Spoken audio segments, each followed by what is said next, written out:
Bismillahirrahmanirrahim. Assalamualaikum warahmatullahi wabarakatuh.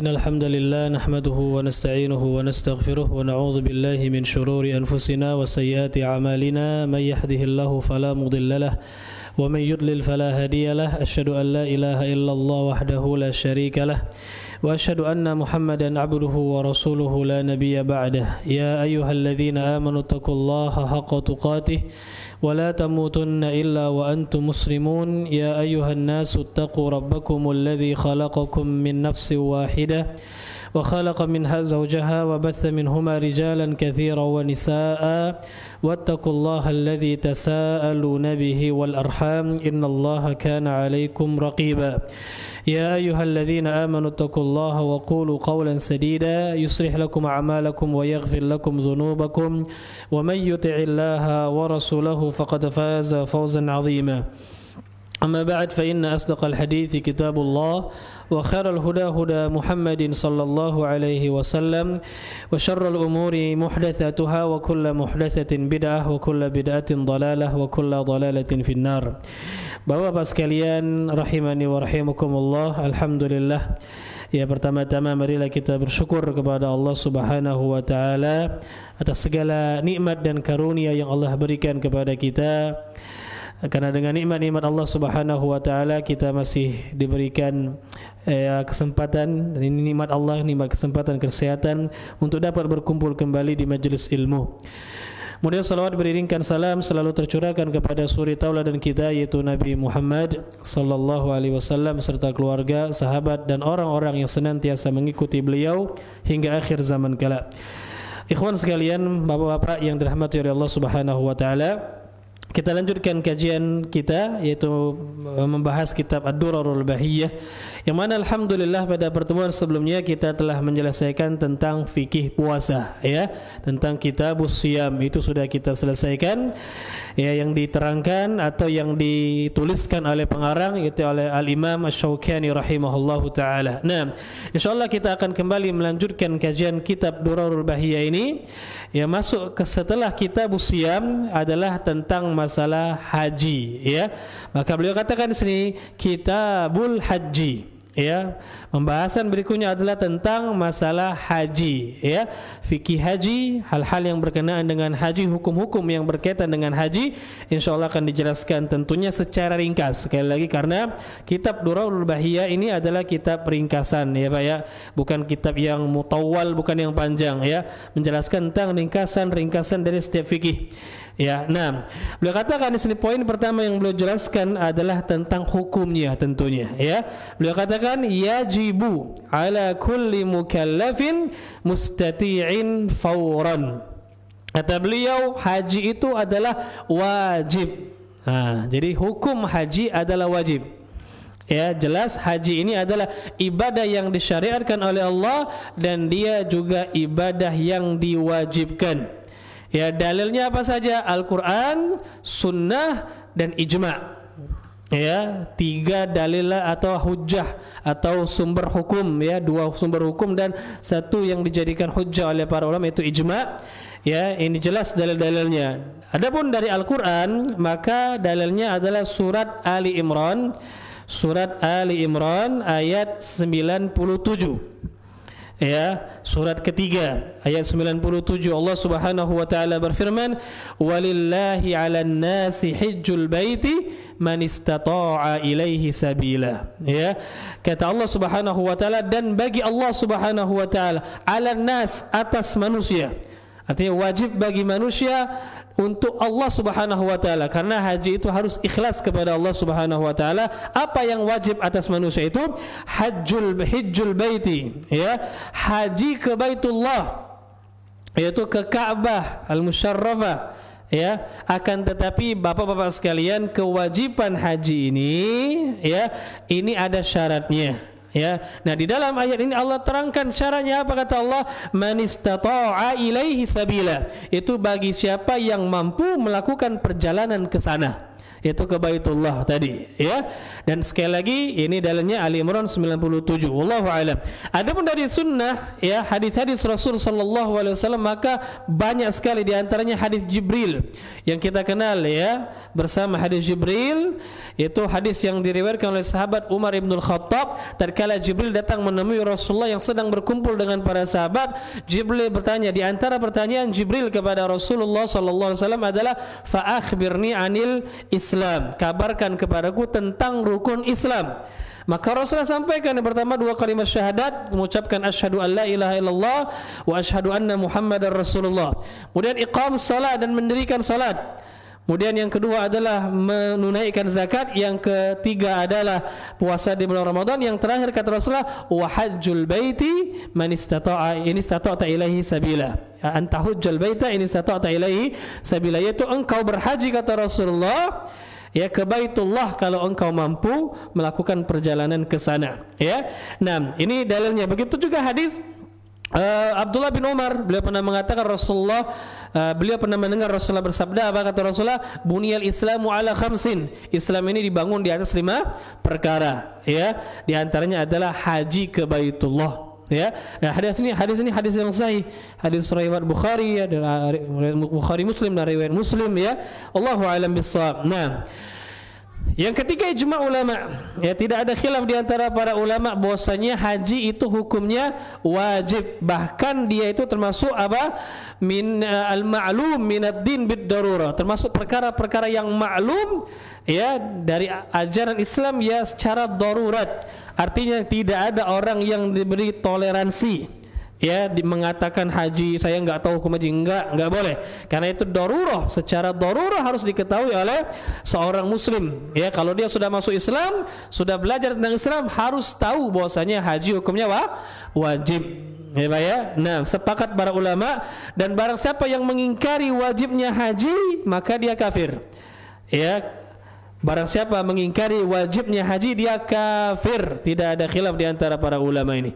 Kafir dia kalau mengingkari kewajiban haji, ya, kecuali orang yang baru masuk Islam, diajari dulu, ya. Nah, kalau dia sudah lama masuk Islam, apalagi sudah dari lahir dia muslim, ya, kemudian dia mengatakan haji enggak wajib, kafir orang seperti ini, Pak. Wallahu a'lam bissawab. Nah, jadi jelas dalil wajibnya haji itu dari Quran ada, dari hadis-hadis Rasulullah ada banyak. Kemudian juga sepakat para ulama tentang wajibnya haji, tidak ada perbedaan di antara mereka dari zaman dahulu sampai zaman sekarang. Wallahu a'lam. Nah, kemudian beliau katakan di sini wajib, ya, bagi siapa? Kata beliau ala kulli mukallafin. Nah, beliau sebutkan beberapa syarat wajibnya haji. Beliau katakan di sini pertama syarat wajibnya haji, orang itu harus mukallaf, ya, Pak, ya. Jadi setelah beliau menjelaskan hukum, poin pertama hukum, poin kedua beliau jelaskan tentang apa? Tentang syarat wajib haji. Apa syarat wajib haji? Yang pertama kata beliau orang itu harus mukallaf. Yang namanya mukallaf itu harus ada padanya 2 perkara. Orang mukallaf itu dikatakan mukallaf, dia harus ada 2 sifat. Yang pertama apa? Baligh. Yang pertama apa? Baligh. Ini yang pertama. Jadi syarat pertama adalah dia baligh. Anak kecil wajib atau tidak haji? Tidak wajib, ya, Pak, ya. Tapi kalau dia haji, sah enggak hajinya? Sah. Tapi kalau dia baligh, tetap wajib haji enggak? Haji ini kan ibadah yang sifatnya, Pak, wajibnya itu cuma sekali seumur hidup, ya kan? Beda sama sholat, ya. Kalau sholat itu sehari berapa kali? 5 kali yang wajib, yang sunnah banyak, silakan ditambah, ya. Puasa itu setiap tahun sekali, berulang tiap tahun, ya kan? Zakat pun seperti itu. Tapi haji itu wajibnya cuma sekali seumur hidup, ya. Nah, sekarang pertanyaannya, anak kecil enggak wajib haji, sepakat ulama, ya. Kalau dia haji maka hajinya sah, boleh. Kalau dia sudah mumayyiz, sudah paham, ya, tinggal orang tuanya nanti mengarahkan dia, ya. Nah, sekarang pertanyaan, kalau nanti dia baligh, apakah haji waktu dia kecil sudah cukup atau dia harus haji lagi? Haji lagi atau enggak, Pak? Haji lagi kata para ulama, ya. berdasarkan sabda Rasul sallallahu alaihi wasallam, ya, beliau menjelaskan barang siapa yang berhaji ketika waktu kecil, kemudian apabila dia baligh, fa alaihi hajjatun ukhra, maka wajib bagi dia untuk haji lagi, kata Rasulullah sallallahu alaihi wasallam, ya. Nah, jadi yang pertama syaratnya baligh, anak kecil belum wajib, ya. Yang kedua berakal. Harus memiliki akal. Orang yang tidak berakal, ya, orang gila lah, ya, itu tidak wajib haji. Nah, tidak wajib haji orang yang gila, ya. Nah, berdasarkan sabda Rasul sallallahu alaihi wasallam, beliau pernah mengatakan rufi'al qalam an thalatha, pena catatan atau catatan amal itu diangkat dari 3 orang, kata Rasulullah, diantaranya anil majnuni hatta yufiq, ya, dari orang gila sampai dia waras, sembuh, ya, artinya orang gila yang tidak berakal tidak wajib haji. Nah, kalau dia sembuh, memang di Allah kasih takdir dia sembuh, ketika dia sembuh dan punya kemampuan, wajib dia untuk berhaji. Wallahu a'lam. Nah, jadi ini syarat yang kedua, berakal. Syarat yang ketiga, beliau jelaskan sini syarat yang ketiga, apa kata beliau? Mustati', yaitu istita'ah. Apa istita'ah, Pak? Kesanggupan, kemampuan. Ini syarat wajib yang ketiga. Ya, mampu dia, wajib kalau mampu. Kalau enggak mampu, tidak wajib. Ya. Nah, kemampuan, apa yang dinamakan dengan kemampuan, Pak? Ya. Apakah orang yang dikatakan mampu adalah cukup dia mampu berjalan? Berarti antum semua wajib, ya kan, berjalan untuk ke sana, ya. Karena secara fisik kita mampu, atau apa? Nah, para ulama menjelaskan kemampuan di dalam ibadah haji, orang belum dikatakan mampu untuk melakukan ibadah haji sampai terkumpul padanya 3 sifat. Ya. Jadi ada 3 hal, ya, yang harus terkumpul pada diri seorang baru dia dikatakan mampu. Kalau kurang salah satunya belum dikatakan mampu, ya. Yang pertama kata para ulama adalah sihatul badani, badannya harus sehat, ya. Jadi yang pertama badannya sehat. Kalau dia sakit, tidak bisa berjalan, ya, karena haji itu ibadah yang sifatnya badaniyah, Pak. Iya, karena ibadah itu kan ada 2, ya. Secara garis besar ulama membagi ibadah menjadi 2, ada ibadatun maliyah, ada ibadatun badaniyah. Ada ibadah yang sifatnya harta, maliyah, ada ibadah yang sifatnya badan. Ya, ibadah yang sifatnya apa? Berkaitan dengan harta, contohnya apa? Zakat, ya kan, sedekah, ya, dan yang lainnya itu sangkut pautnya dengan harta kita. Ada lagi ibadah yang sifatnya badan, ya, berkaitan dengan badan kita, salat, ya, puasa. Nah, haji itu ibadah apa? Dua-duanya sebenarnya, ya kan, karena butuh apa? Butuh dana juga, ya kan. Nah, tapi kalau sudah sampai ke sananya, ya Pak, ya, kita tuh kan bayar haji itu kan untuk memproses, ya, segala macam, ya, surat menyurat, ya. Kalau sebenarnya ya belum kayak zaman dulu, ya, itu sebenarnya nggak butuh biaya yang banyak kecuali untuk nafkah saja, nafkah aja, ya, nafkah yang dia tinggalkan untuk keluarganya itu kan jelas. Haji nggak haji harus menafkahi keluarga, ya kan, sama nafkah selama dia haji, ya. Ini haji nggak haji tetap kita menafkahi diri kita, itu aja. Adapun ketika masuk di sananya bayar nggak bayar. Mau bayar ke siapa, Pak? Sampai kayak kita masuk masjid nggak bayar. Loh, kok bisa mahal, bisa sampai 30 juta, 35 juta. Pak, itu pertama untuk bikin visa, ya kan? Beli apa? Beli tiket pesawat, ya kan? Bolak-balik. Kemudian di sana untuk nyewa hotel, atau kalau bukan hotel, maktab lah, ya kan? Nah, kemudian itu juga termasuk nafkah antum di sana. Jadi nggak repot beli makan sendiri, udah disiapkan dari situ, Pak. Itu yang bikin mahal. Itu yang bikin mahal. Kalau sudah sampai sana, orang yang tinggal di Saudi Arabia, tinggal di Mekah, nggak butuh dana, Pak. Ya, cuma daftar dulu, karena kalau nggak didaftarkan, ya berjubel manusia itu semua datang, ya kan. Harus diatur, ya kan. Jadi didaftarkan dulu dirinya ke pemerintahan sana, diatur. Kalau nggak diatur semua orang asal datang, ya bahaya ya, karena tempatnya itu kan terbatas juga. Kaum muslimin sekarang udah ratusan juta bahkan mungkin miliaran. Ya, di zaman Rasulullah mungkin baru ratusan ribu, ya seluruhnya haji masih aman. Tapi zaman sekarang harus diatur. Kalau nggak diatur, sudah terjadi chaos ya, kerusakan, bahaya. Allahu a'lam. Nah, jadi badaniyah dia lebih condong ke badaniyah sebenarnya ibadah haji ya, meskipun sekali lagi memang kita yang di sini butuh duit juga untuk mendaftarkan itu sekarang. Wallahu a'lam. Nah, jadi badan harus kuat. Kalau badan kita nggak mampu maka nggak wajib haji. Dalilnya pernah seorang sahabiyat ya atau sahabat sahabat laki-laki atau perempuan pernah datang kepada Rasul sallallahu alaihi wasallam bertanya tentang bapak beliau.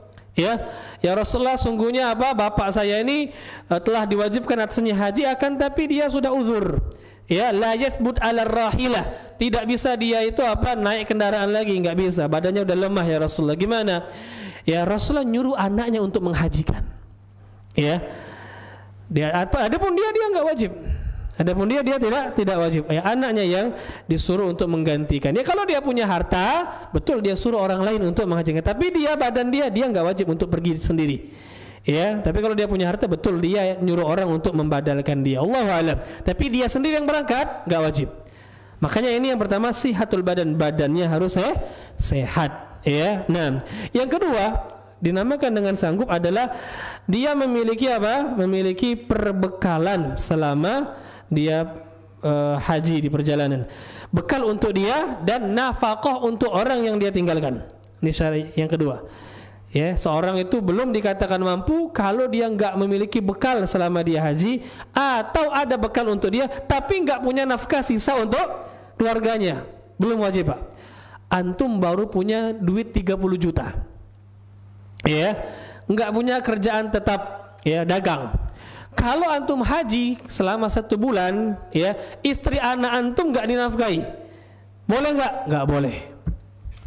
Ya, belum wajib haji. Jadi gimana? Belum wajib, sabar Pak. Nanti sudah ada kelebihan dari itu baru. Misalnya punya duit, alhamdulillah 35 juta, 30 juta daftar haji misalnya 5 juta untuk nafkah keluarga selama 1 bulan. Boleh? Boleh. Ya, sudah wajib artinya. Ya, silakan berangkat haji. Tapi kalau belum, masih keluarganya dia enggak memiliki nafkah untuk menafkahi keluarganya, maka belum wajib. Sabar dulu Pak ya. Belum wajib. Wallahu a'lam ya. Dalilnya adalah sabda Rasulullah sallallahu alaihi wasallam, beliau mengatakan kafa bil mar'i ithman an yudayyi'a man yaqut. Ya, cukuplah seorang itu mendapatkan dosa kalau dia tidak menafkahi keluarganya, ya. Artinya memang haji wajib, ya, tapi menyia-nyiakan keluarga dosa. Kalau ada benturan antara satu yang wajib dengan satu yang haram, kita dahulukan yang haram ini, ya. Karena yang wajib ini kan ini Pak ya, hukum yang wajib itu kan sesuai kemampuan. Tapi kalau yang haram ditinggalkan Pak. Ingat sabda Rasulullah SAW, dan hadis ini disebutkan oleh Al-Imam Nawawi dalam kitab Arba'in Nawawinya. Nggak tahu sudah dijelaskan atau belum ya. Ada kajian Arba'in Nawawi kan? Ustaz Fakhri ya. Nah, itu sabda Rasulullah SAW, idza nahaitukum an syai'in idza amartukum bihi fa'tu minhu mastata'tum, ya. Kata Rasulullah SAW, apabila aku perintahkan kalian kepada sesuatu, maka lakukan sesuai kemampuan kalian, ya. Tapi kalau aku larang, kata Rasulullah, maka tinggalkan, ya. Kalau yang dilarang itu yang haram sifatnya enggak ada kemampuan atau enggak mampu, harus ditinggalkan. Karena yang haram itu Pak, larangan itu hanya sekedar ditinggalkan, enggak butuh tenaga. Ya, dilarang berzina, dilarang makan riba, dilarang membunuh, dilarang minum khamr. Ya, artinya antum cukup berdiam diri di rumah, enggak akan antum melakukan keharaman. Ya kan? Artinya enggak butuh tenaga untuk melakukan meninggalkan yang haram itu. Bahkan melakukannya itu yang butuh tenaga. Ya, tapi ini heran lihat orang ini, manusia ini, ya kan? Ketika yang diperintahkan butuh tenaga mereka enggak mau, ya, yang haram malah mereka usahakan. Ini kadang-kadang yang enggak masuk akal, ya. Tapi itulah namanya ada syaitan, ada hawa nafsu, ya.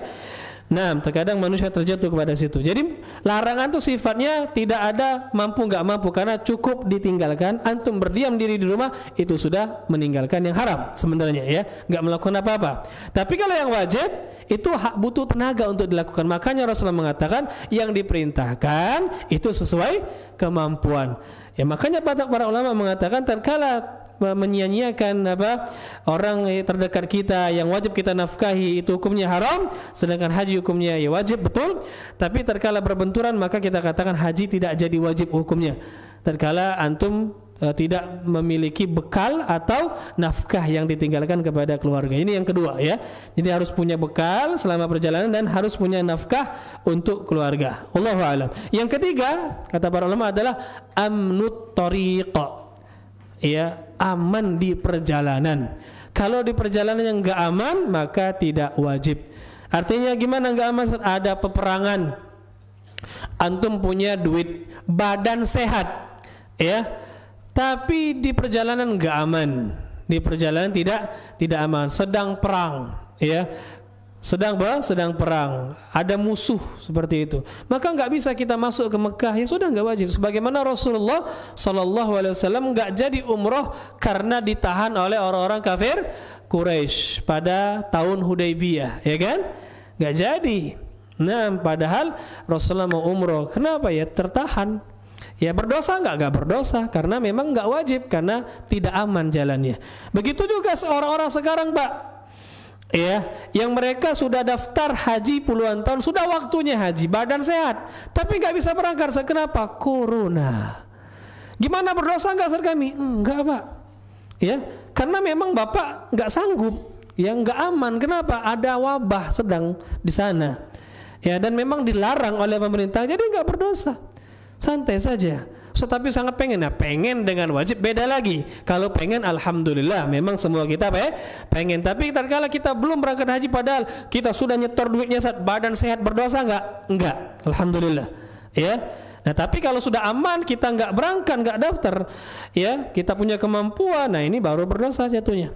Jadi tiga hal ini harus terpenuhi. Sekali lagi saya ulangi, badan sehat, kedua punya nafkah untuk diri dia dan keluarga dia yang ditinggalkan, yang ketiga aman di perjalanan. Wallahu a'lam bissawab. Nah, itu untuk laki-laki. Nah, kalau untuk wanita sebagian ulama nambah satu lagi. Apa? Harus ada mahram. Jadi kalau belum ada mahram, belum mampu. Wajib enggak? Belum. Itu sebagian ulama, pendapat siapa? Itu pendapat mazhab Hanafi dan Hambali. Mazhab Hanafi dan Hambali. Mereka mengatakan apa? Kalau wanita muslimah itu tambah satu lagi. Apa? Harus ada mahram. Kalau nggak ada mahram gimana? Belum wajib. Ustaz, ada ibu-ibu Ustaz nggak ada mahram, pengen sekali, betul pengen. Wajib nggak? Nggak wajib. Tapi boleh nggak? Nah ini yang jadi permasalahan kita, Pak. Ya. Nah ulama-ulama mazhab Hanafi dan Hambali tadi, mereka bukan hanya mengatakan belum wajib, tapi mereka mengatakan kalau wanita belum ada mahram maka dia tidak boleh haji, ya, tidak boleh berangkat haji. Jadi ibu ini sudah punya harta, badan sehat, tapi nggak punya mahram, jalan aman nih. Jadi gimana? Kata mereka ulama mazhab Hanafi dan Hambali, tidak boleh berangkat haji karena harus ada mahram. Tapi ulama-ulama mazhab Maliki dan Syafi'i, di dalam mazhab Maliki dan Syafi'i mereka mengatakan tidak disyaratkan ada mahram. Yang penting ada yang menemani, sekelompok orang yang menemani, yang membuat wanita itu aman selama di perjalanan. Ya. Kenapa? Karena haji hukumnya wajib. Misalkan safar tanpa mahram boleh, betul, itu safar yang sifatnya safar yang sunnah atau mubah. Kalau yang sifatnya wajib maka enggak apa-apa, Pak, meskipun tidak ada mahram, kata mereka ulama Maliki dan Syafi'i, ya.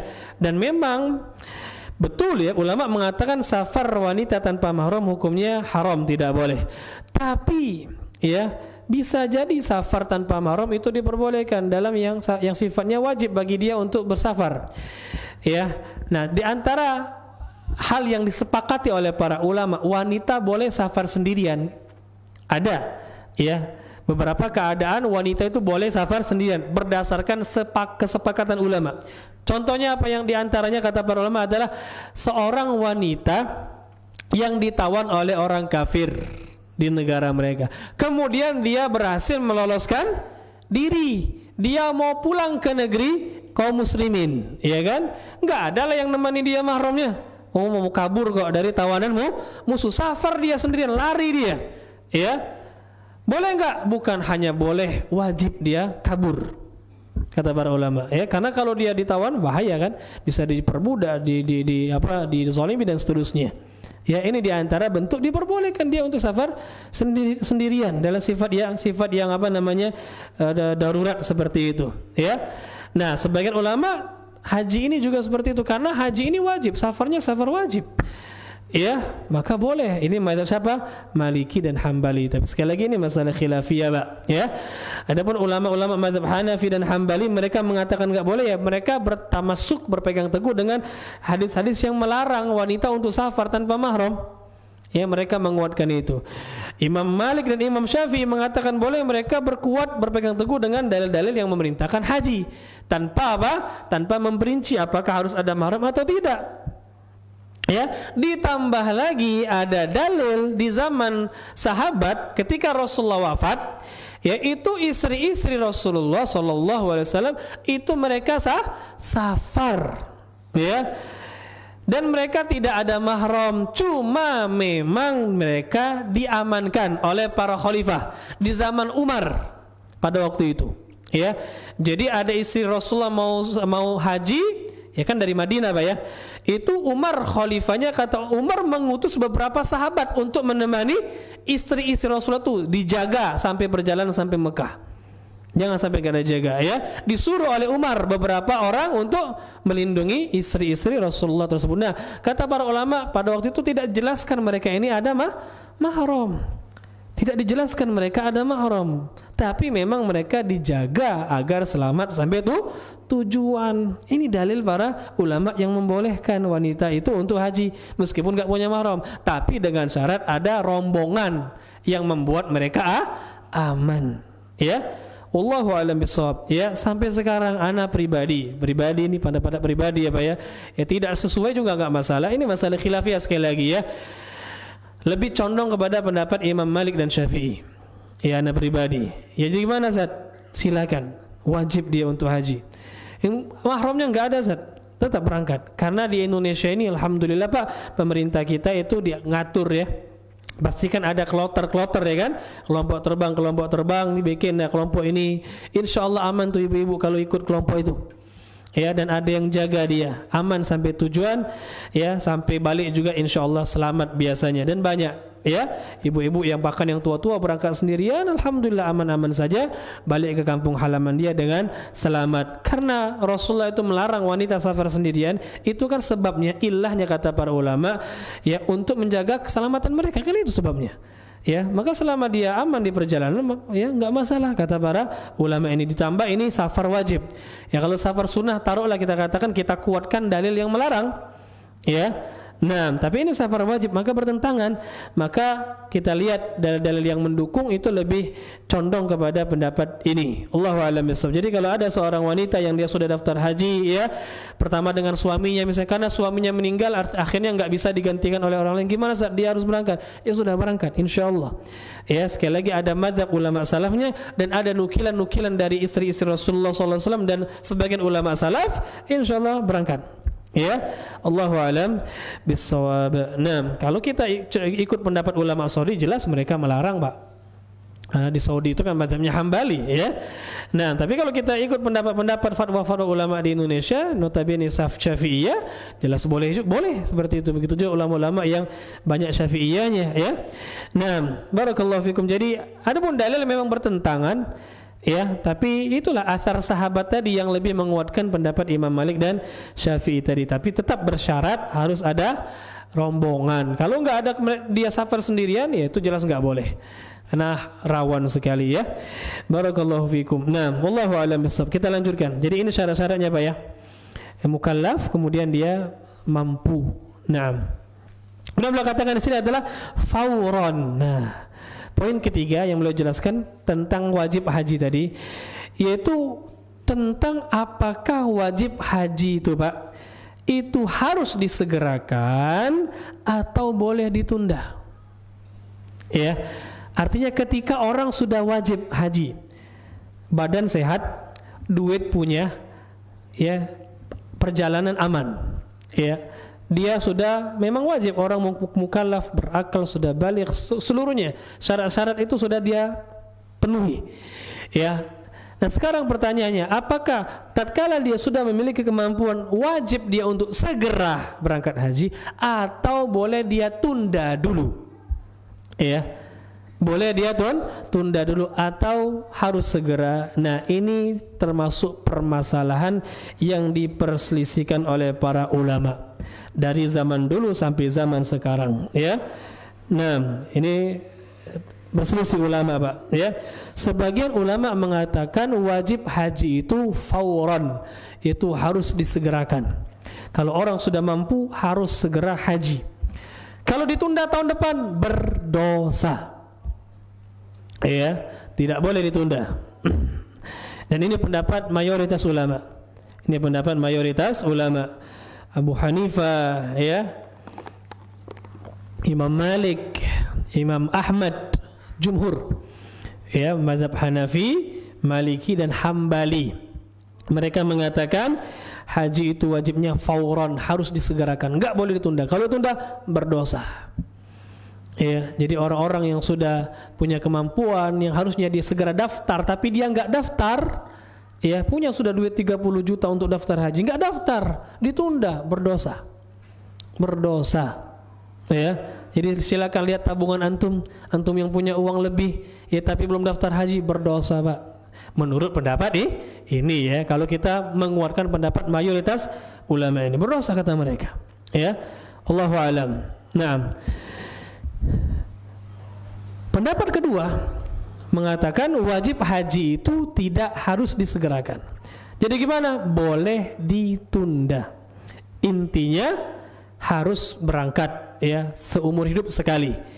Harus enggak tahun ini kalau sudah ada kemampuan? Enggak. Tahun depan boleh? Boleh, asal berangkat, ya, asal berangkat. Dan ini pendapat Imam Syafi'i, ya, ini pendapat Imam Syafi'i rahimahullahu taala. Nah, pendapat pertama yang mengatakan haji itu harus disegerakan berdalil dengan banyak dalil. Di antaranya adalah keumuman firman Allah yang memerintahkan kita untuk bersegera beramal soleh. Di antaranya firman Allah, fastabiqul khairat. Kata Allah, bersegeralah kalian untuk berbuat kebaikan. Ini Allah perintah kita, ya. Dan hukum asal perintah itu wajib, dan ini perintah haji, ya. Haji itu perintah. Kita diperintahkan untuk menyegerahkan perintah Allah. Artinya diperintahkan untuk sesuatu yang diperintah, wajib ditambah wajib jadi wajib, ya kan? Allahu a'lam. Ini pendapat mereka, ya. Dan ada dalil-dalil yang lainnya. Intinya keumuman sabda Rasulullah itu, ya. Kemudian Imam Syafi'i sendiri, beliau yang mengatakan enggak harus disegerakan, enggak wajib disegerakan, boleh ditunda. Beliau juga berdalil. Enggak mungkin enggak punya dalil, Pak, ya. Ulama itu pasti ada dalil. Apa dalilnya? Beliau berdalil dengan perbuatan Rasul sallallahu alaihi wasallam. Ya, silakan kita lihat sejarah, ya. Kalau kita lihat sejarah tentang kapan diwajibkannya haji. Kapan, Pak? Haji itu diwajibkan tahun berapa? Haji itu diwajibkan tahun berapa? Ya, belajar sejarah, sirah, ya. Terjadi perselisihan di antara para ulama. Ada yang mengatakan tahun ke-6, ada yang mengatakan tahun ke-7, ada yang mengatakan tahun ke-8, ada yang mengatakan tahun ke-9. Ya. Wallahu a'lam bishawab. Kalau kita lihat, ya, dalil-dalil yang ada, maka kewajiban haji itu tahun ke-9. Tahun ke-9. Kenapa? Karena firman Allah dalam surat Ali Imran tadi, ayat berapa tadi? Ali Imran ayat berapa? 97 tadi. Itu diturunkan tahun ke-9 Hijriah.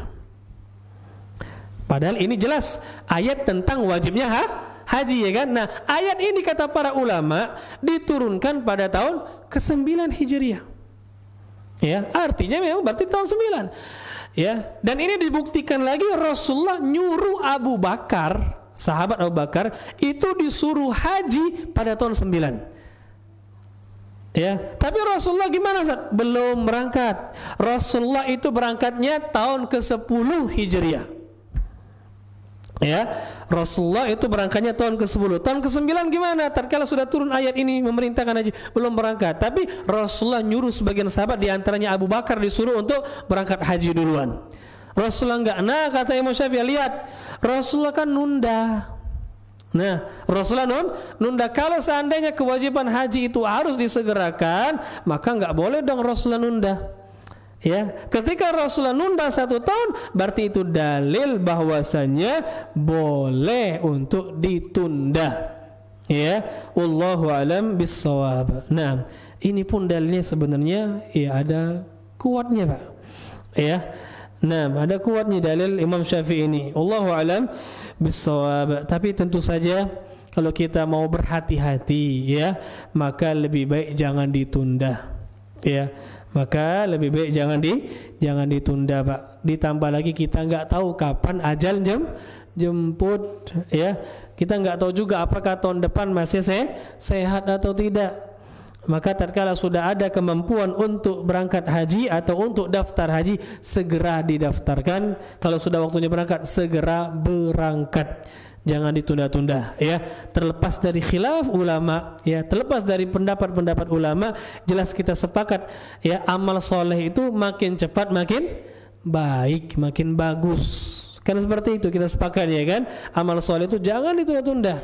Ya, sebagaimana kita enggak mau menunda amal-amal dunia kita, nah kenapa amal-amal ibadah kita tunda? Kan seperti itu. Wallahu a'lam bissawab. Nah, barakallahu fikum. Adapun Imam Syaukani, beliau lebih menguatkan pendapat jumhur tadi, yaitu harus disegerakan, tidak boleh ditunda. Wallahu a'lam. Nah, kita lanjut.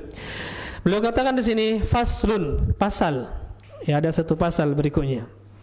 Beliau mengatakan fi wujubi ta'yinil haji bin niyyah, yaitu tentang wajibnya kita meniatkan haji itu dengan dita'yin. Ta'yin itu apa? Ditentukan hajinya. Ya.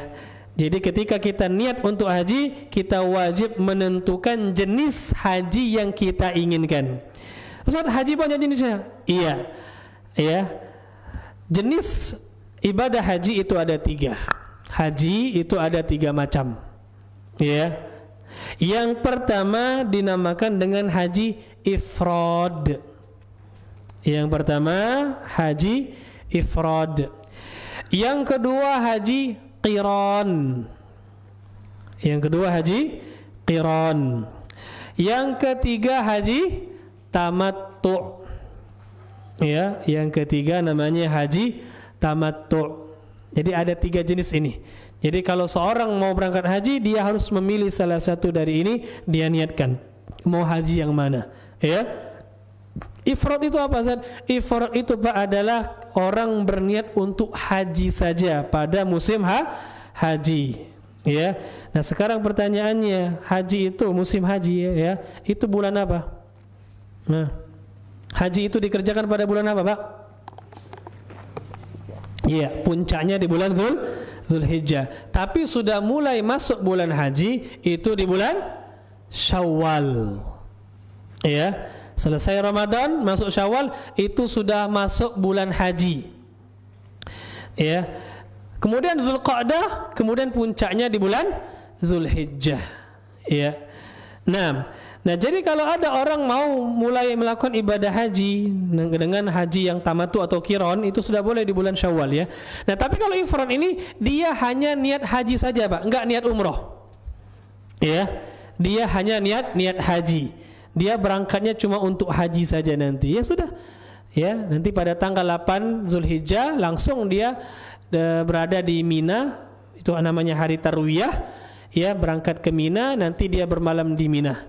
Selesai dari Mina, nanti besok paginya dia berangkat ke Arafah untuk wukuf di Arafah tanggal 9, ya.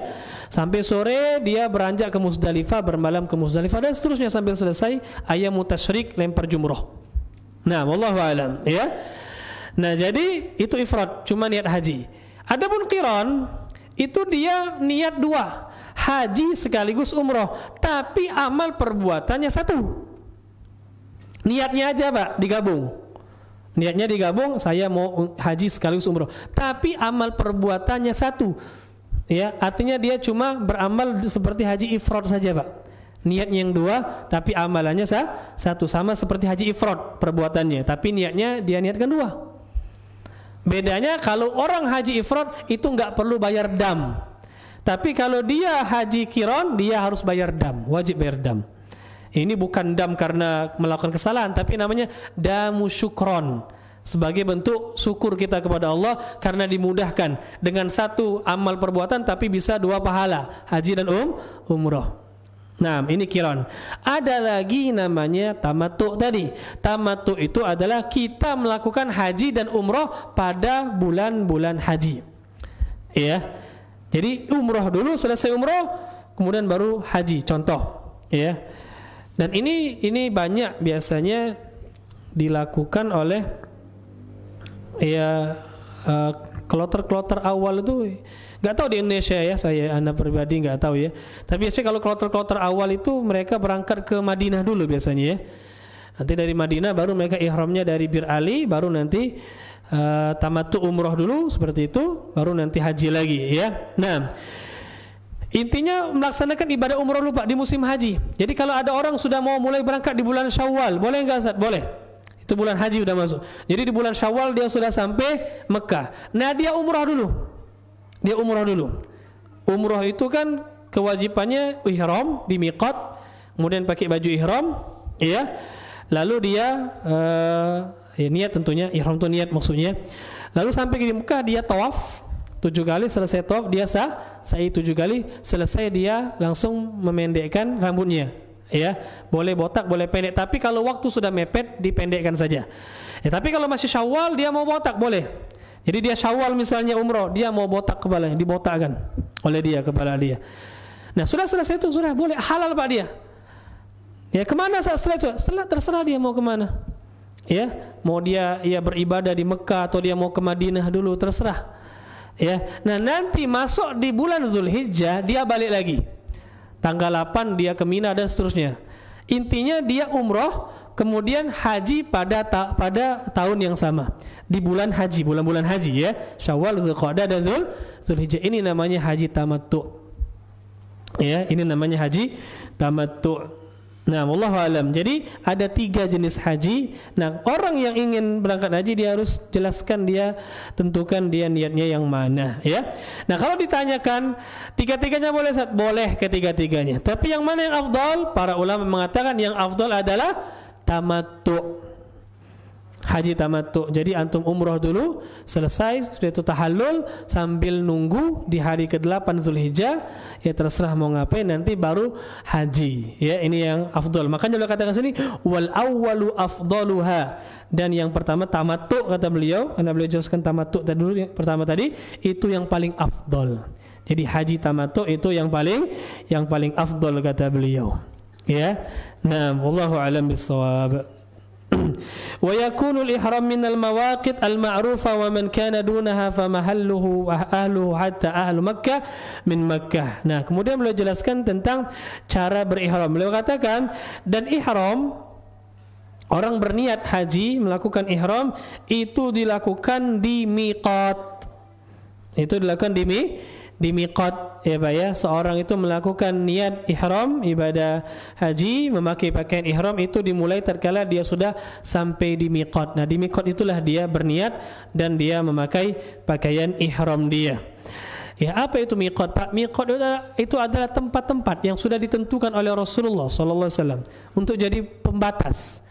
Ya, bagi orang-orang yang mau datang ke Mekah dan dia melewati tempat itu, miqat tadi, dia harus berihram di situ, niat dan sudah mulai pakai pakaian ihram di situ.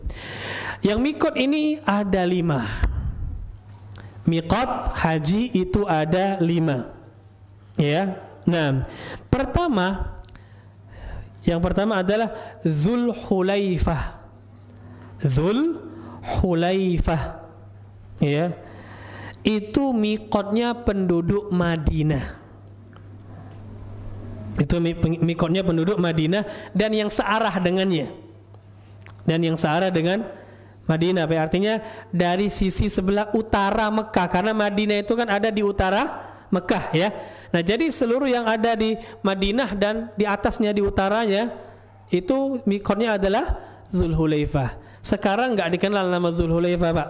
Namanya terkenal Bir Ali. Yang pernah umroh tahu dia, yang umrohnya ke Mekah dulu, ke Madinah dulu ya. Tapi kalau umrohnya ke kemana, langsung ke Jeddah, itu nggak tahu dia, karena dia ihramnya di Yalamlam. Allahu a'lam. Jadi yang pertama Dzulhulaifah, atau sekarang lebih terkenal Bir Ali, itu miqatnya penduduk Madinah dan yang searah dengannya. Yang kedua, miqat yang kedua adalah Qarnul Manazil. Qarnul Manazil, ya. Qarnul Manazil adalah miqatnya penduduk Najd. Penduduk Najd. Najd itu di mana? Najd itu sekarang di Riyadh. Ya, di kota Riyadh itu Najd, Pak, namanya, Pak. Kalau dari Mekah sebelah timur ya. Timur Mekah dia. Arah sebelah timur Mekah, Najd itu ya, Riyadh. Dan yang searah dan yang searah dengan Najd itu ya. Nah, itu namanya Qarnul Manazil. Kemudian yang ketiga adalah Juhfah. Ya, yang ketiga adalah Juhfah. Juhfah ini adalah miqatnya penduduk Syam. Miqatnya penduduk Syam. Ya. Nah, Syam itu negara yang 4 sekarang. Ya, 4 negara sekarang Syam itu apa saja, Pak? Suriah, nah itu Syam ya.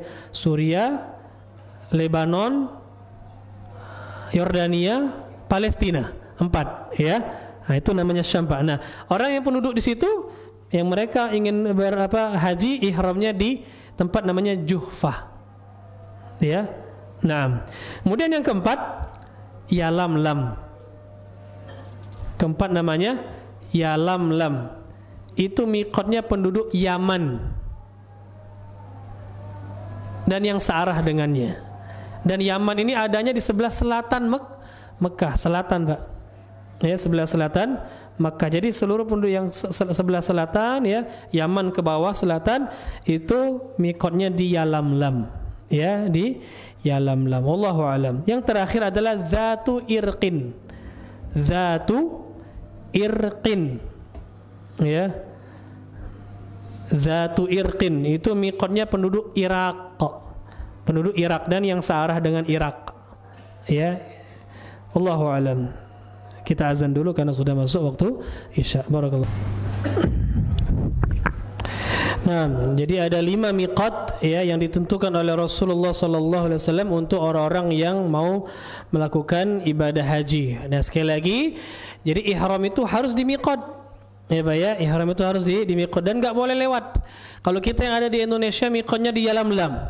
Ya, kalau misalnya kita sudah tahu di Yalamlam, kita lewat. Nah, ya, kita enggak berniat, maka berdosa. Maka berdosa, ya. Dan harus bayar dam. Maka dari itu jangan sampai ketika kita sudah lewat miqat kita belum dalam posisi niat dan ihram. Jadi harus dipersiapkan ya. Dan yang repot itu, Pak, ini untuk haji dan umroh ya, bukan hanya haji, umroh juga sama seperti itu. Miqatnya apa? Ihram itu harus di miqat ya. Dan tidak boleh lewat miqat. Yang jadi masalah nih kalau seandainya kita itu langsung berangkat ke Mekah, itu yang ribet, ya kan? Kalau kita ke Madinah dulu enak, ya. Makanya kalau antum mau umroh, ya, itu lebih baik cari yang dia ke Madinah dulu, nggak ribet, ya. Nah, jadi sudah ke Madinah dulu, nanti sampai di Madinah kan beberapa hari di sana, nanti ihramnya di Bir Ali di darat, enak. Ya, Pak ya. Nanti pakai pakaian ihram dari hotel atau mau di masjid Bir Ali juga enggak masalah juga ya. Tapi lebih bagus di hotel sudah pakai pakaian ihram ya. Nanti naik bis. Di bis diantarkanlah kita ke Bir Ali. Kan ada masjidnya besar sekarang masjidnya itu ya. Nah, di situ baru kita sholat dulu 2 rakaat ya. Terserah sholat sunnah wudu atau sholat tahiyatul masjid, masuk masjid misalnya. Nanti ketika masuk bis lagi mau berangkat segera ke Mekah, nah di situ kita langsung berniat sambil mengucapkan labbaik Allahumma umratan kalau umroh. Ya, kalau haji labbaik Allahumma hajjan, ya. Kalau kita mau hajinya tergantung hajinya juga, ya. Kalau haji kiran tadi kita niatkan Allahumma hajjatan wa umrah, langsung digabung berarti. Ya, seperti itu. Wallahu alam. Nah, tapi yang jadi masalah kalau seandainya kita ke Mekah langsung. Ya, dan biasanya pesawat itu kan ke Jeddah, dia mampirnya ke Jeddah dulu, ya kan? Nah, Jeddah itu udah lewat Yalamlam, Pak. Ya, Yalamlamnya udah lewat. Jadi ibarat kita contohkan seperti ini, ya. Nah, kalau sisi 4 ini adalah mikot misalnya. Ini mikot. Mekah itu tengah-tengah. Kita taruhlah di Mekahnya di tengah, ya. Nah, kita dari Indonesia misalnya dari selatan. Nah, mikot kita harusnya di sini kan. Nah, kalau kita masuk sini, naik pesawat langsung ke sini, Jeddah itu dalam ya, deketan ya. Jeddah sama Mekah itu paling 1 jaman ya. Kalau naik mobil kalau nggak salah. Nah, Jeddah di dalam, Mekah juga dalam. Nah, kalau kita lewat naik pesawat, langsung lewat mikot, ya. Turunnya ke Jeddah, dari Jeddah baru naik bis ke Mekah untuk umroh, ya. Maka di sini kalau nggak niat di pesawat, antum berdosa. Ya, makanya kalau kita langsung ke Mekah, itu mampir ke Jeddah dulu, itu harus ihramnya di atas pesawat niatnya. Dan memang biasanya sudah dipersiapkan oleh maskapai, ya. Diterangkan oleh mereka. Nah, ini sudah masuk Yalamlam, segera yang ingin umroh untuk niat umroh. Atau kalau haji niat haji seperti itu, ya. Makanya yang jadi masalah itu antum harusnya sudah pakai baju ihram dulu, pakai baju ihram. Ya. Nah, ini yang ribet kalau kita pakainya di bandara pakai ihram, ya kan, khawatir kedinginan nanti di pesawat, ya. Kalau ana pernah juga Pak, dua-duanya, alhamdulillah ana pernah umroh langsung ke Madinah dulu pernah, langsung ke Jeddah juga pernah, ya. Kalau ana mengakalinya dan juga ana sampaikan juga ke jamaah pada waktu itu untuk enggak masalah kita waktu itu dari Jakarta berangkatnya, di bandara tuh sudah siap-siap, ya. Jadi memang di kaos dilepas, kita pakai pakaian ihram, kain ihram, ya. Yang dibawa gimana Ustaz? Dibawa celana dalamnya aja, gak usah pakai, ya. Tapi biarkan celananya biarkan dipakai, ya. Karena kalau udah nggak pakai celana dalam, nggak pakai celana lagi, cuma kain doang, bahaya, ya. Takutnya di pesawat lupa, ya, tergini kan, nah bahaya dia, dilihat oleh orang lain, ya kan, aurat, ya. Jadi celana dalamnya yang dilepas, tapi celananya biarkan dipakai. Nanti ketika sudah dekat, nah sebentar lagi Yalamlam, sekian kilometer lagi Yalamlam, nah kita mulai lepas, ya kan? Kan enak kalau cuma ngelepas celana itu Pak, ya, mudah kan, kayak antum pakai handuk, lepas celana kan mudah, nah, dilepas saja, seret. Nah, tinggal dipakai yang pakaian ihramnya. Baru nanti ketika lewat di Yalamlam, kita niat labbaik Allahumma umratan. Ya, dilepaskan kemudian diniatkan dalam hati. Allahu a'lam bishawab. Nah, dan tadi sudah kita jelaskan, ya, posisi kalau seandainya Mekah itu di dalam, mikot itu di sini, di luar-luarnya, ya. Nah, sekarang kalau kita di luar kan enak, kita Indonesia di luar mikot, ya. Nah, sekarang pertanyaan, kalau gimana orang yang tinggalnya di dalam mikot? Gimana orang yang Mekah misalnya di tengah, ya. Mikotnya kan di sini. Nah, kalau yang kita tinggal di sini gimana? Mikotnya keluar nggak perlu, ya, dari rumah kita itu, ya. Yang tinggal di Mekah gimana? Dari Mekah, ya, sampai penduduk Mekah dia ihramnya dari Mekah. Jadi yang ada di dalam batasan garis mikot, mereka dari rumah-rumah mereka ihramnya, ya. Jadi siapkan dari rumah mereka pakai pakaian ihram, langsung mereka niat berihram langsung menuju Mekah untuk melaksanakan ibadah haji dan umroh tersebut. Allahu a'lam bishawab. Nanti akan kita jelaskan berikutnya hukum-hukum yang lain tentang masalah haji dan umroh, khususnya tentang masalah mahdzuratul ihram. Itu apa saja hal-hal yang diharamkan selama kita ihram. Ini penting, ya, agar kita tidak melanggar, karena kalau melanggar nanti bisa bayar dam, repot, ya Pak, ya. Insyaallah pada pertemuan berikutnya. Allahu a'lam. Dan memang intinya haji ini, pembahasan haji ini dan umroh juga, itu kalau belum praktek memang agak membingungkan. Cuman rawang-rawang, nggak tahu tempatnya gimana, ya. Tapi kalau sudah dipraktekkan Pak, mudah Pak, insyaallah, ya, mudah kalau kita sudah mempraktekkannya. Allahu a'lam bishawab. Insyaallah sampai sini dulu, mudah-mudahan yang kita sampaikan ini bermanfaat. Kita lanjut dengan tanya jawab. Bolehkah menghajikan orang tua yang sudah meninggal sedangkan kita sebagai anak belum haji? Enggak boleh. syarat kita harus berhaji dulu. Ya, boleh menghajikan orang lain kalau kita sudah haji. Ya, jadi kita dulu yang haji. Ustaz, berarti kita nggak bisa berbakti? Bisa, Pak, dengan sedekah, Pak.